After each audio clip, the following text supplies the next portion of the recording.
No regrets. It's just, it's going to be the start of my new life.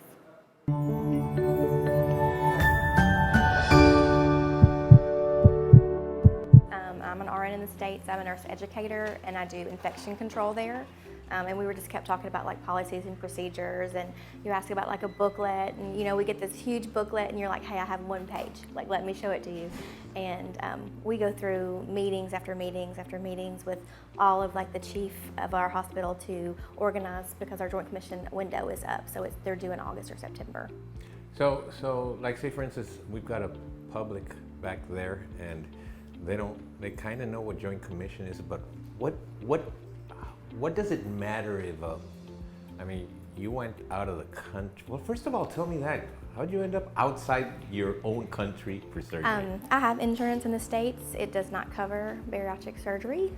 It was going to be about $17,000 to $21,000 for me to have it in the States. I'm in Tennessee, which I've heard it can be more other places, but I had a friend who came 5 years ago to you. She speaks nothing but high praise for you, so I started researching. And me as a nurse, I researched everything I could on you and felt that you were my best bet. So I literally filled out a survey and was spoken to within 24 hours. So what is a nurse that's in charge of educating other nurses? What does that nurse look for? What was it that got you? I looked for real, genuine opinions of how you are. I looked at what you do. I know that you do a double Putrin stitch and the things that you teach out, and that you go to the States and teach. And I saw that you were actually one of those, you keep going to improve what you're doing so that it's not stuck in the same thing every time, because if it doesn't work, then you improve what you're doing so that it improves others going forward. So that was my main thing, because you're always looking for education. So education is what helps you not get complacent. And you know a thing or two about infections. Yep. What did you look? I did your infection rates. I saw it's death rate is real. So you want to look at it. In the States, it's 1 in 5,000, which is I know you think 1 in 5,000 is not that big of a deal, but I don't want to be that 1 in 5,000. So I looked at all of those things for you as well. Your cleanliness. I walked into your clinic looking for all the things that you do when I walk the floors, because I'm the one who puts out things when you have certain, when you come in with certain diseases, and make sure that you're on point. So I literally check every angle when I came in, and I was very, very pleased. All right, man. Damn, I should have known beforehand. You didn't get inspected. Okay, so you've been on the receiving end of Joint Commission. How is that? Why do hospitals do it, and what does it mean for the patient? Joint Commission is something that basically tells you if that hospital is credible for you to go into. They can shut you down in a matter of minutes, matter of seconds. They can come in, they can see a few things, and you're down. So you have to meet certain criteria, to a point. And if not, you are on the radar, you're being checked on, and if you're no longer accredited through them, you no longer have patients, you no longer get paid, you no longer have a hospital anymore. So it's very dot your I's and cross your T's. You have to know exactly what you're doing when you're doing it. They come with you. It's a 3 to 5 day process. They check everything from patient safety goals to ligature risk, because I'm in behavior, cleanliness. It's a whole I said, it's a whole book of things that they check, and you have to be on it. 3,200. In fact, 3,200 different points they check. Yep. And yeah, it's from a business standpoint, well, if a hospital doesn't have it in the States, they're screwed. That's right. But in Mexico, I hung myself voluntarily. I put myself out there because I don't really need it. And I thought it would be something that is appreciated by patients, especially nurses, and that's why 30% of our patients are some type of healthcare, and most from the U.S. Mm-hmm.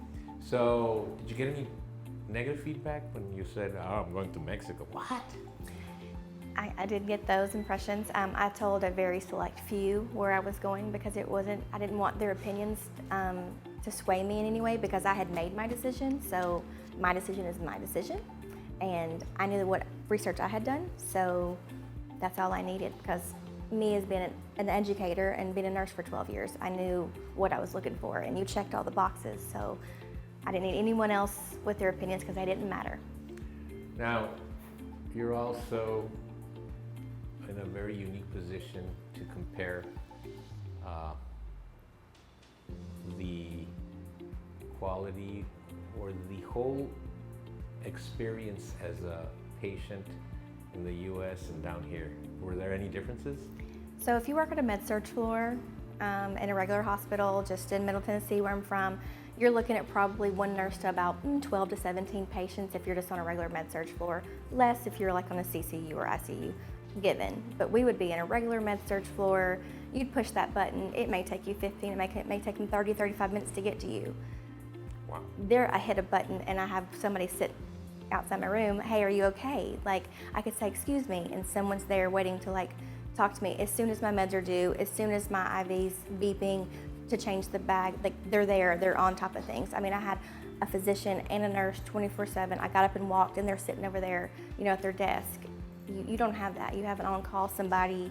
You hope that that doctor answers the phone at 2 a.m., you know, when you're having a problem, when you're calling about a patient. And that was not a concern at all. So. I get a lot of patients saying that their regret is not doing it sooner. Any regrets? No regrets. It's just, it's gonna be the start of my new life, so. All right, so now you're a nurse, you're gonna go back home, and all these girls over here and that dude right there, you're gonna be all mamacita and what's up? Yeah. And then they're gonna ask you, it's like, well, what'd you do or where'd you go? It's like, how do you say it without scaring somebody? I mean, I'm going to be in a hospital with 1 million healthcare workers, so I'm literally going to say Dr. Ortiz, and that's it. Like, you can look him up and you can research him on your own. I don't want to sway your opinion like I didn't want anybody else to sway mine. So you do your research, and if you have questions, you let me know, because I'm more than likely going to be able to answer them for you because I'm that kind of person. But once you do your own research, that's really all you need to know. It's pretty much a checkbox there. So that's good. So research is essential. I only get people that research. Because it's really, did you ever look, just like out of curiosity, El Cheapo? I did. What did you see? I saw everything included from the bare minimum, because I have a friend in the States who went somewhere else, and she's had complications due to it. So I checked out where she went as well, and just looked, and it's maybe cheaper, but you don't play cheap with your life. So it's just, it was a no-brainer for me.